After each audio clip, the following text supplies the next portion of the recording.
Pada kesempatan kali ini saya akan menjelaskan dan memaparkan biografi mengenai Yusuf Hamka.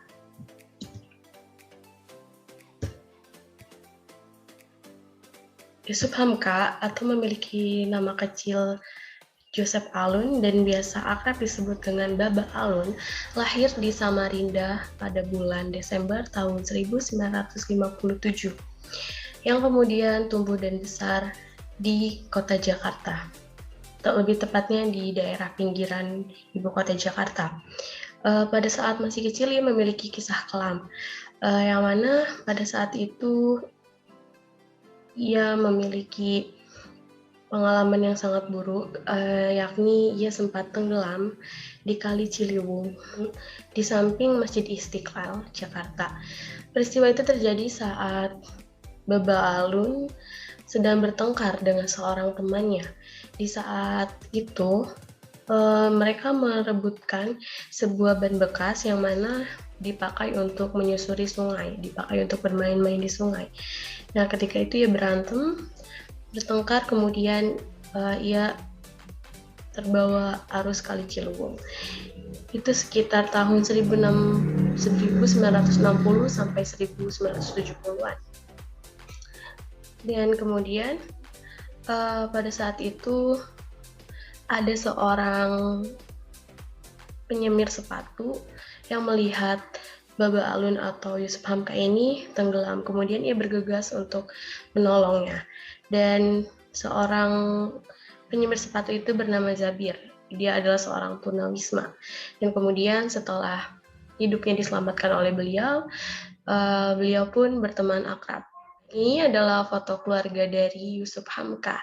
Yusuf Hamka memiliki 3 orang anak, 2 orang putra dan 1 orang putri. Ini adalah foto ia bersama istrinya. Kemudian Yusuf Hamka atau Alun Joseph memeluk Islam pada saat bertemu dengan Buya Hamka di usianya yang ke-23 tahun pada tahun 1981. Waktu itu ia melihat di majalah Tempo ada seseorang yang masuk Islam atau disyahadatkan di Masjid Al-Ahjar. Kemudian Baba Alun langsung ke sana dan bertemu dengan Ustadz Zaini, sekretaris Masjid Agung Al-Ahzar, dan menyatakan niatnya untuk masuk Islam. Kemudian setelah dia berkata seperti itu, ia memiliki niat untuk pulang dan untuk memikirkannya terlebih dahulu, tetapi kala itu ia dilarang oleh Buya Hamka, dan kemudian Baba Alun langsung dibawa ke rumahnya Buya Hamka, yaitu di Jalan Raden Fatah. Di bawah bimbingan Buya, Alun pun mengucapkan 2 kalimat syahadat dan namanya diganti oleh Buya Hamka menjadi Yusuf Hamka. Orang tua Yusuf Hamka pun tergolong moderat. Bapaknya seorang dosen dan ibunya seorang guru. Bahkan pada saat puasa pertamanya, ibunya membelikan penggorengan baru untuk memasak. Yang mana saat itu kan dipisahkan karena mereka yang berasal dari agama yang non-muslim kala itu kan masaknya masih memakan makanan yang haram menurut Islam, dan oleh sebab itu ibunya membelikan penggorengan yang baru untuk memasak makanan untuk Yusuf Hamka. Dari keluarganya sendiri tidak ada yang menentang atas keputusan yang diambil olehnya. Saat itu Yusuf Hamka banyak memiliki relasi. Ini dan sebelum beliau menjadi pengusaha yang sukses, beliau pernah menjadi seorang kuli kayu di Kalimantan. Ia hanya memiliki gaji sebesar 900.000, dan itu belum cukup untuk menafkahi 3 orang anaknya dan 1 orang istrinya. Kemudian jatuh bangun, beliau merintis karirnya, dan kemudian setelah itu pendidikannya. Belajar di berbagai perguruan tinggi, tetapi tidak ada yang selesai sama sekali. Baba Alun pernah menempuh pendidikan di Fakultas Hukum Universitas 17 Agustus pada tahun 1945 Jakarta, kemudian 1900 sampai 1974 dan tidak lulus di Fakultas Kedokteran Universitas Trisakti, kemudian Bisnis Administrasi Columbia College, Volunteer Kanada, kemudian tidak lulus pula, kemudian di Administrasi Negara Visip Universitas Jayabaya Jakarta, tidak lulus pula, dan juga ia pernah mengambil jurusan sosial politik di Universitas Jayabaya, belajar sosial politik di pagi harinya, dan sore harinya belajar di Fakultas Hukum Universitas Tarumanegara. Tetapi semua pendidikannya tidak ada yang selesai. Mengapa demikian? Karena baginya sekolah hanya untuk mengetahui pola pikir belajar dan mengerti, dan ia merasa tidak perlu gelar. Yang terpenting ia mengetahui apa itu sospol, bisnis, bahkan kedokteran. Dan semua kuliah yang tidak ada yang diselesaikan, kemudian Yusuf Hamka merasa tidak perlu dan agak malas dengan yang namanya berhubungan dengan formalitas. Jadi beliau hanya menempuh pendidikan itu hanya untuk mengetahui bagaimana cara berpikir dan sistematika berpikir. Dan saat ia merintis bisnis, setelah berkali-kali di drop out dari bangku kuliah, beliau pada tahun 1970-an dan kemudian beliau memutuskan untuk hijrah atau berpindah tempat untuk mencari pekerjaan. Beliau terbang ke Kalimantan mencoba peruntungan di usaha kayu. Tetapi pekerjaannya itu tidak cukup memadai untuk menghidupi ketiga orang anaknya dan satu orang istrinya. Dan kemudian setelah jatuh bangun membangun karir, beliau akhirnya karirnya melejit atau karirnya gemilang, yaitu pada sekitar tahun 1990-an. Sejak saat itu sampai sekarang, karir beliau sangat gemerlang, sangat sukses. Di antaranya pernah menjadi penasihat Sinarmas, komisaris Atta Geraha Investama, komisaris independen dan penasihat perusahaan otomotif PT Indomobil. Juga pernah menjadi komisaris di televisi swasta nasional, yaitu PT Indosiar, Visual Mandiri, kemudian komisaris independen perusahaan semen PT Indo Semen Tunggal Prakasa, dan juga menjadi direktur utama dan penasihat perusahaan infrastruktur jalan tol PT Citra Marga Nusa Pala Persada, dan masih banyak lagi sebagainya.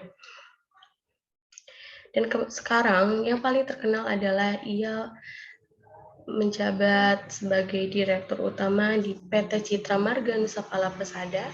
Nah, PT Citra Marga Nusa Pala Persada, yang mana sebagian besar sahamnya telah dimiliki oleh keluarganya dari Yusuf Hamka. Terbukti dari anaknya, Fitria, yang juga menjabat di PT Citra Persada Infrastruktur dan kemudian menjabat juga di PT Citra Marga Nusa Pala Persada. Kemudian aset yang dimiliki, total saham yang dimiliki pada PT Citra Marga Nusa Pala Persada, perusahaan jalan tol itu sebesar 90% kurang lebih. Dan ini akan terus bertambah setiap tahunnya atau progresif. Kemudian banyak mobil mewah yang ditaksir mencapai puluhan miliar rupiah, kemudian ada rumah mewah dan ribuan hektar tanah. Ini bukan semata-mata didapatkan dengan mudah. Jiwa kewirausahaan dari Yusuf Hamka sudah terlihat sejak ia berusia 8 tahun. Dan di masa kecilnya ia terus mencari uang tambahan atau uang sampingan dengan cara berjualan es mambu, dengan cara berjualan kacang-kacangan atau asongan. Ia terus berusaha untuk mencari uang tambahan. Jika dilihat dari latar belakang keluarganya, ia bukan berasal dari keluarga yang tidak mampu. Bisa dilihat dari bapaknya yang seorang dosen dan ibunya yang seorang guru. Tetapi jiwa kewirausahaan beliau sudah terlihat dari sejak kecil. Dan beliau pernah bertemu dengan seorang temannya yang menjadi juru parkir. Kala itu ia menanyakan berapa penghasilan untuk menjadi seorang juru parkir. Dan kala itu temannya menjawab bahwa penghasilan untuk juru parkir perharinya itu sebesar 25 perak. Dan penghasilan ia menjual es mambo setiap harinya itu hanya 10 perak. Dan kebutuhan dia untuk makan saat itu hanya untuk makan dia saat itu hanya 3 mangkok mie ayam dengan harga 5 perak. Kemudian dari 25 perak penghasilan parkir, itu berarti dia bisa menyimpan atau menabung uangnya sebesar Rp10 tadi. Dan tercetus dari situ bahwa ia memiliki cita-cita untuk menjadi juru parkir karena tergiur dengan penghasilannya yang cukup besar.